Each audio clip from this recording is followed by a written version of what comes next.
আমরা অনেক সময় দশতলা বাড়ি, বড় গাড়ি দেখে ভেবে নেই তারা খুব সুখে আছে, ভালো আছে, কিন্তু এমনটা তো নাও হতে পারে, তাই না? দেখা গেল তাদের কাছে টাকা পয়সা আছে কিন্তু মানসিক শান্তি নেই। বড় বাড়ি আছে কিন্তু ভালোবাসার মানুষগুলো নেই। বড় গাড়ি আছে অথচ ভালোবাসার মানুষকে নিয়ে একটু ঘোরার সময় নেই তার হাতে।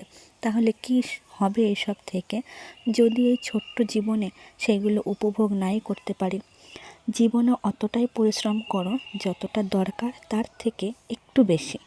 অতটা টাকার পেছনে ছোটো না যার জন্য তুমি তোমার ছোট্ট জীবনের সুন্দর সুন্দর মুহূর্তগুলো উপভোগ না করেই এই পৃথিবী থেকে চলে যেতে হয়। তো অনেক কথা বলা হলো তোমাদের সঙ্গে গল্প করতে করতে দেখো আমার গাছগুলো অনেক সুন্দর হয়ে গেছে, জলে গা ভিজে জল দিয়ে কমপ্লিট হয়ে গেল। তো অনেক ভালো লাগলো। তোমাদের কেমন লেগেছে আমার ভিডিওটা কমেন্ট করে বলবে, অবশ্যই পাশে থাকবে। টাটা।